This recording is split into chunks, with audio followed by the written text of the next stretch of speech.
Welcome back everyone, this is Hellfire RPGs, your source of Eiyuden Chronicle content. It was only a few days ago that the great Murayama graced fans with his presence on the official Eiyuden Chronicle Discord to answer an hour's worth of fan questions. If you missed the chat, this video is going to discuss the interesting bits of the conversation which will hopefully shed some light on some of the burning questions that we all have. I'd also like to thank those involved in compiling and translating all of the responses from the Discord chat, which was quite chaotic due to the many passionate fans wanting to get their questions in. Also, if you haven't already, make sure you sub for loads of Eiyuden and RPG content, and also don't forget to back the Kickstarter campaign. Let's get into it.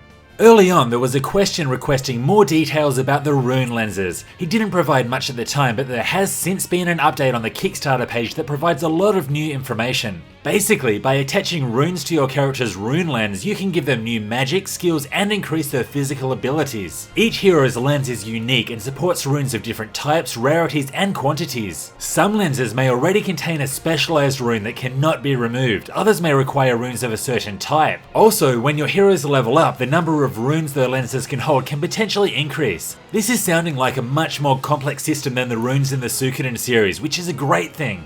The next question related to romance options. Murayama responded by stating, "If anything, I like the bond between a parent and child. In my previous works, there really wasn't a core focus on romance as a core feature. However, with several characters and relationships, there could be some romantic turns in the story, but they won't be a core focus." There was also some confirmation on additional combat systems, in that large-scale battles will be in the game in some format, and that the one-on-one duels will be a future stretch goal. Pay up people, I want another epic one-on-one battle like the one with Luca Blight. Murayama was also asked how he feels about the option for palette swaps on the main character. He responded that it is fairly expensive when dealing with pixels, so I cannot make any promises, but we are looking into that and seeing what we can do. Next, when asked about more details on the teased DLC stretch goals, Murayama responded, "I can't give you specifics, but it will be fairly long content and we are shooting for each piece to be several hours to up to 10 hours. When we can reveal the goals will depend on how much future support the campaign gets." Through the interview, he also cleared up some questions regarding the New Game Plus. Firstly, that you'll be able to choose from multiple difficulty levels from the start, and that the New Game Plus will be specialized difficulties that you can choose. He also confirmed that you will be able to get all of the characters on your first playthrough. Personally, this is so important to me as I hate having to play RPGs multiple times to see everything.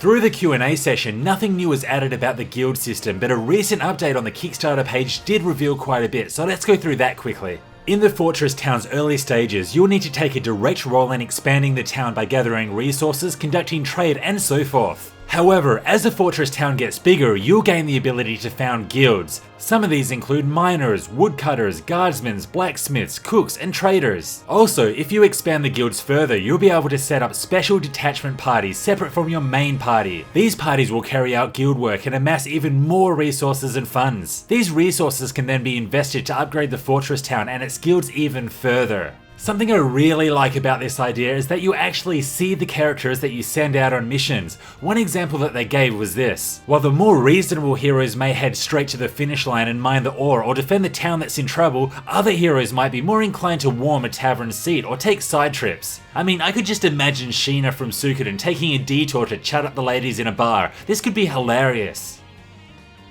Now, the Trinity system of Suikoden 3 was unique to the series. When asked about this, Murayama stated the following. "The point of view system from Suikoden 3 was very interesting, but for this game we will be sticking with the more standard flow. However, there may be parts where you control other characters as the party's lead."